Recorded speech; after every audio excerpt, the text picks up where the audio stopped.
जरूर करते हैं। इस फोन के अंदर एक सिम पड़ी ही होती है। अब वो सिम चाहे एयरटेल की हो या फिर जियो की या फिर वीआई यानी वोडाफोन आइडिया की ही क्यों ना हो, इसको इस्तेमाल करने के लिए कंपनी इसमें रिचार्ज करवाती है। अब तो कंपनी को क्या हो गया है कि बिना रिचार्ज करे सिम पर किसी का फोन भी नहीं आ सकेगा।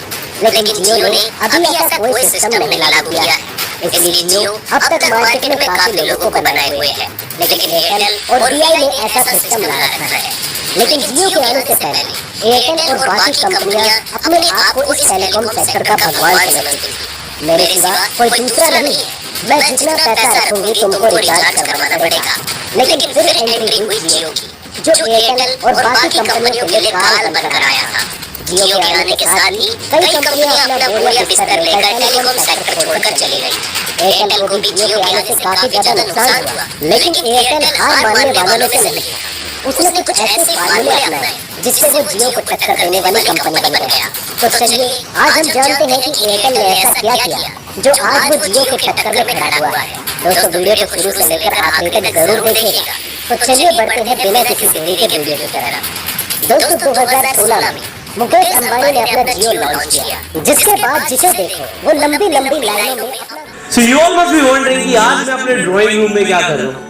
well, अभी मेरी वाइफ जस्ट बाहर एक पार्सल लेने गई हुई है एंड मैं चाहता था कि उस लंबी लाइनों में अपना घंटों बर्बाद करके उसके बाद तब कहीं जाकर एक जियो सिम को पाता था। आपको याद होगा सबसे पहले जब जियो सिम आया तो उसके साथ आपको जियो का फोन लेना भी अनिवार्य था। फिर उसके बाद मुकेश अंबानी ने बारकोड वाला सिस्टम लेकर आए, जिसके बदले आप एक फोन में एक बारकोड निकाल सकते थे और वो बारकोड वहां पर दिखाकर एक जियो का सिम ले सकते थे। जियो सिम के आने के बाद गांव-गांव में भी इंटरनेट आसानी से पहुंच सका।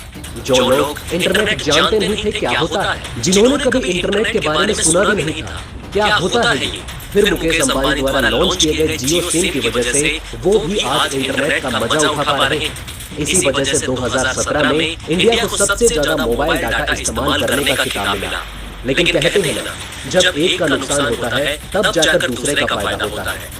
जब जियो को लगातार हर दिन लाखों सब्सक्राइबर मिल रहे थे तो वहीं दूसरी टेलीकॉम कंपनी अपने हर दिन हजारों सब्सक्राइबर खो रही थी। आपको पता होगा इससे मुकेश अंबानी के भाई अनिल अंबानी का भी नुकसान हुआ। जियो ने आते के साथ ही मार्केट में तहलका मचा दिया। इससे सीधा इफेक्ट पड़ा आइडिया, वोडाफोन, टेलीनॉर, एयरटेल और एयरटेल इन कंपनियों पर, और इनमें से कुछ कंपनियों को सरवाइव करने के लिए मर्ज होना पड़ गया। लेकिन फिर 2020 में जियो को टक्कर देते हुए एयरटेल बहुत ज्यादा आगे निकलने लगा। इसमें जियो ने काफी सब्सक्राइबर खो दिए और इनके कुल सब्सक्राइबर बचे थे 32.4 करोड़ सब्सक्राइबर। वहीं एयरटेल की बात करें तो उसके कुल सब्सक्राइबर 34 करोड़ हो गए थे।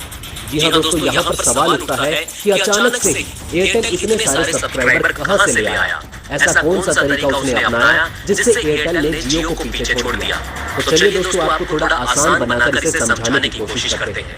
आपको वो दिन भी अच्छे से याद होगा जब हमें 1 GB डाटा के लिए 200-300 रुपए देने पड़ते थे। फिर एक दिन अचानक जियो की एंट्री होती है जो सभी टेलीकॉम कंपनियों को आते के साथ नुकसान पहुंचाना शुरू कर देती है। जियो का असर सबसे पहले देखने को मिला एयरटेल पर, जिसने 2018 में ही अपना दम तोड़ दिया। इसी को देखते हुए आइडिया और वोडाफोन जैसी बड़ी कंपनियां आपस में मर्ज हो गई। अगर हम टेलीनॉर कंपनी की बात करें तो उसने 2017 में ही अपना दम तोड़ दिया था और अपना बोरिया बिस्तर बांधकर टेलीकॉम सेक्टर से निकल गई और अपने सारे मटेरियल को फ्री में एयरटेल को देना पड़ा और सबको टाटा बाय बाय बोलकर चली गई। एयरटेल ने टेलीनॉर से कहा कि तुम अपना सारा सामान मुझे दे दो और मैं तुम्हारा कर्ज चुका दूंगा। ये दोनों की डील हो गई और फिर इसने अपना सारा सामान दिया और चली गई। टाटा डोकोमो का 130 करोड़ का कर्ज हो जाने के बाद इसने भी फैसला किया कि अब मुझे कोई कंपनी के साथ मर्ज हो जाना चाहिए। टाटा डोकोमो ने एयरटेल को पकड़ा और एयरटेल के साथ मर्ज हो गई। सिर्फ 2 सालों में जियो ने 24 करोड़ सब्सक्राइबर जोड़ लिए थे और बाकी सभी कंपनियों को नुकसान पर नुकसान हो रहा था। जियो इकलौती ऐसी कंपनी थी जो फायदे में चल रही थी। फिर ऐसा 2 साल में एयरटेल ने क्या किया जो आज जियो को भी टक्कर दे पा रही है? दरअसल दोस्तों, सबसे पहले एयरटेल ने प्रोडक्ट सर्विस इकोसिस्टम को लॉन्च किया।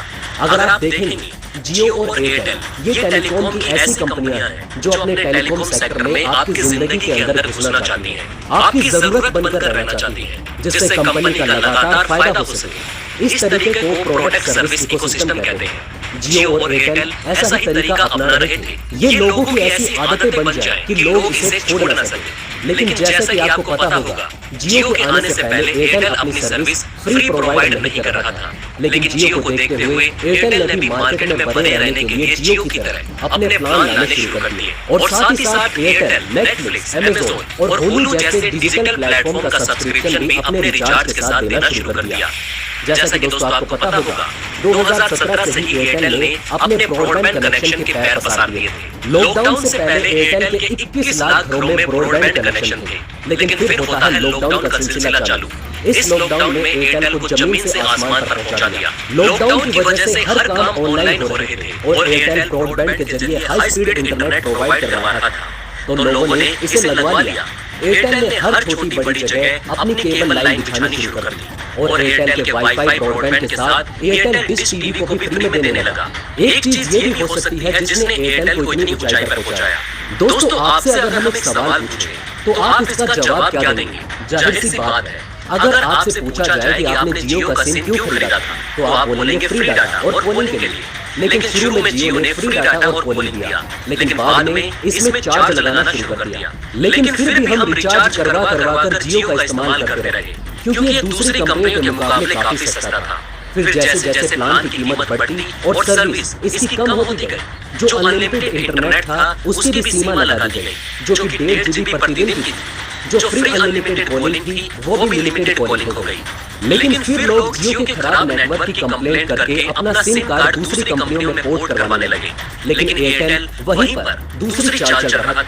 वो अपने नेटवर्क को स्ट्रॉन्ग करके अपने प्लान को कम करता हुआ चला जा रहा था और सर्विस ज्यादा प्रोवाइड कर रहा था।